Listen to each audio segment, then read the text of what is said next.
আসসালামু আলাইকুম। পৃথিবীতে যখন ক্ষমতাশীল ব্যক্তিবর্গের লিস্ট করা হয় তখনই সর্বপ্রথম নাম আসে মার্কিন প্রেসিডেন্টের। এরপরে পর্যায়ক্রমে রাশিয়া, চীন, ফ্রান্স, ইউকে। কিন্তু যেই মার্কিন যুক্তরাষ্ট্রের প্রেসিডেন্টকে দুনিয়ার সবচেয়ে ক্ষমতাশীল ব্যক্তি বলা হয়, তাকে একটা গ্রুপ আছে বা একটি স্টেজ আছে যারা 1 ঘন্টায় পরিবর্তন করার সক্ষমতা রাখে, যারা মার্কিন প্রেসিডেন্টকে দিয়ে তাদের স্বার্থ হাসিলের জন্য পুরো পৃথিবীকে কন্ট্রোল করে। আজ আমরা এই গ্রুপকে নিয়েই কথা বলবো। কারা এই গ্রুপ, কিভাবে এরা পুরো পৃথিবীকে কন্ট্রোল করে মার্কিন যুক্তরাষ্ট্রকে দিয়ে, বিস্তারিত জানতে সম্পূর্ণ ভিডিওটি দেখুন। প্রথমেই জানতে হবে আমেরিকা কিভাবে পুরো পৃথিবীকে কন্ট্রোল করে। যেটা আপনারা সবাই জানেন, মার্কিন যুক্তরাষ্ট্র প্রথমত তাদের সামরিক শক্তি দিয়ে পুরো পৃথিবীকে কন্ট্রোল করে।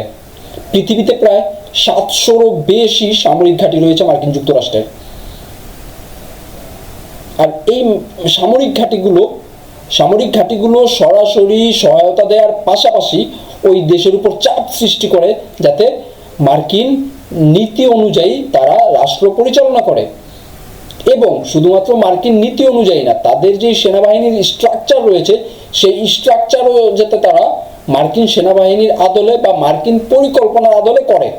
আর এতে করে মার্কিন কিছু কোম্পানি আছে, কিছু ডিফেন্স কোম্পানি আছে, যারা সেই দেশের সেনাবাহিনীর যত ধরনের অস্ত্র আছে, যত ধরনের স্ট্রাকচারাল আইটেমস আছে, সব কিছু তাদের কোম্পানি থেকে কিনতে হয় বা তারা দেয়। এদের মধ্যে প্রথম নাম হচ্ছে লকহিড মার্টিনের। লকহিড মার্টিন এত শক্তি প্রয়োগ করে, এত বেশি বিনিয়োগ করে মার্কিন সরকারকে টিকিয়ে রাখে বা নিজের ইচ্ছা অনুযায়ী নিজের পছন্দের সরকারকে আনে বা নিজের পছন্দের প্রেসিডেন্টকে আনে, এটা আনবিলিভেবল। তারা ভয়াবহ শক্তি প্রয়োগ করে। এরপরে পর্যায়ক্রমে আছে হচ্ছে আরটিএক্স, জেনারেল ডাইনামিক্স, তারপর হচ্ছে নর্থরপ গ্রুম্যান, আবার অ্যাড হয়েছে রেথিয়ন টেকনোলজিস।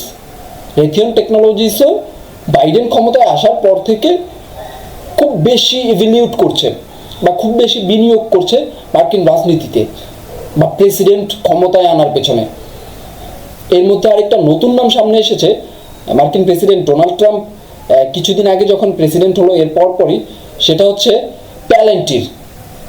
প্যালেন্টির হচ্ছে একটা সফটওয়্যার ফার্ম। একটা সফটওয়্যার ফার্ম পুরো পৃথিবীতে যত শক্তিশালী সফটওয়্যার আছে সব সফটওয়্যার তৈরি করে, বা গোপন নথি চুরি করার যে সফটওয়্যার, সেই সফটওয়্যারগুলো তৈরি করে মার্কিন যুক্তরাষ্ট্রের গভর্নমেন্টকে দেয়।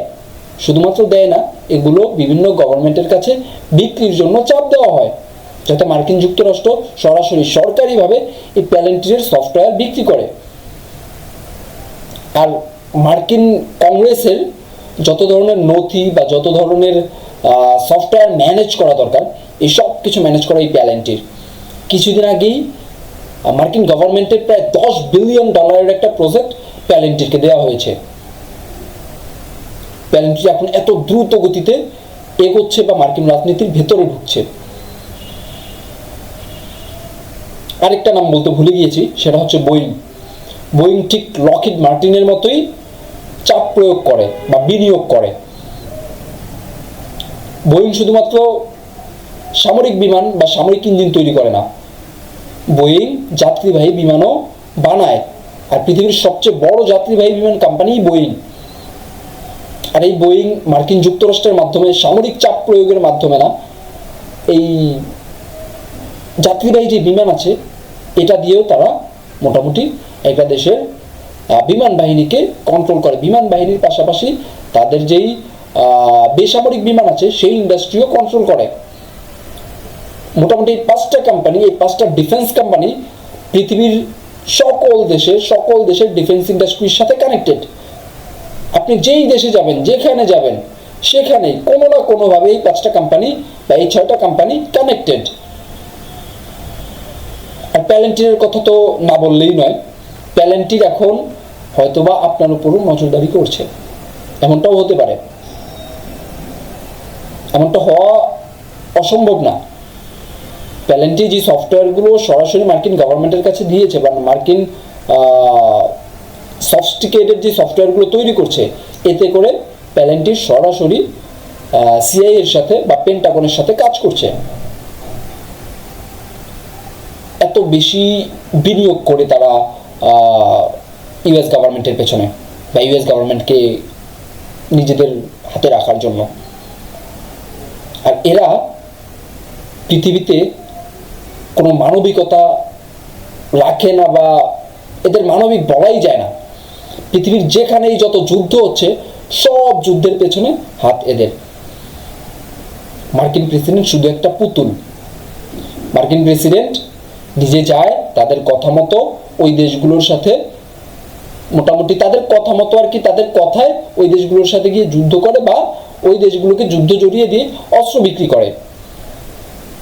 আপনি বলতে পারেন মার্কিন যুক্তরাষ্ট্র যেখানে যুদ্ধ করছে, যুদ্ধ করে ওনাদের থেকে অস্ত্র নিচ্ছে, সেটাতে তাদের লাভ হচ্ছে কিভাবে?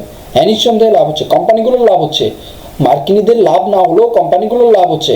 কোম্পানিগুলো থেকে যখন বিলিয়ন বিলিয়ন ডলারের অস্ত্র কিনছে, তখন টাকাগুলো কোম্পানি পাচ্ছে। টাকাগুলো যাচ্ছে কোথা থেকে? মার্কিন ফান্ড থেকে, মার্কিন জনগণের পক্ষ থেকে, মার্কিন জনগণের ট্যাক্স থেকে। সেটা তো আর কোম্পানির টাকা না।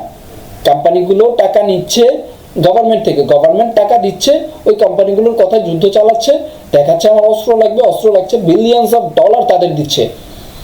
এই এক আফগানিস্তানে আপনারা জানবেন 2021 সালে যখন আফগানিস্তান থেকে চলে যায়, এই 20 বছর যুদ্ধ করে মার্কিন যুক্তরাষ্ট্র আফগানিস্তানে প্রায় $3 ট্রিলিয়ন বা 3000 বিলিয়ন ডলার খরচ করেছে।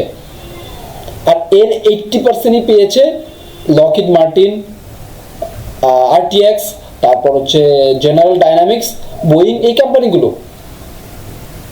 প্রায় 3000 বিলিয়ন ডলার। তারপর ইরাক হামলা করেছে, লিবিয়া হামলা করেছে, সিরিয়ায় হামলা করেছে। এইখানে তো অভাবনীয় খরচ হয়েছে। আর এই টাকা গেছে কার পকেটে? শুধুমাত্র এই হাতে গোনা কিছু কোম্পানির হাতে। এই কোম্পানিগুলো মার্কিন যুক্তরাষ্ট্রকে দিয়ে যেভাবেই হোক তাদের পকেটে টাকা ভরছে। আর টাকা যাচ্ছে কাদের? এক যাচ্ছে যেই দেশে হামলা করছে সেই দেশে তো নিঃসন্দেহে স্বার্থ ছাড়া মার্কিন যুক্তরাষ্ট্র হামলা করে না। তারা তাদের স্বার্থ উদ্ধার করে, পাশাপাশি মার্কিনীদের ট্যাক্স নষ্ট করে। মার্কিনীদের ট্যাক্স নষ্ট করে তারা মার্কিন যুক্তরাষ্ট্রে এখন অর্থনৈতিক ক্রাইসিস চলছে। এই সময় বিলিয়নস অফ ডলার মার্কিনীদের ট্যাক্স এনে মার্কিন যুক্তরাষ্ট্র ইসরায়েলকে সহায়তা দিচ্ছে। বিলিয়নস অফ ডলার বিনিয়োগ করছে তাদের সামরিক ইন্ডাস্ট্রিতে। এই বছর 2025-26 বছরে প্রায় $901 বিলিয়ন সামরিক বাজেট ঘোষণা করেছে মার্কিন যুক্তরাষ্ট্র। আর তাদের পেট এত বড় করে ফেলেছে যে এখন চাইলেও তারা কম সামরিক বাজেট প্রণয়ন করতে পারবে না।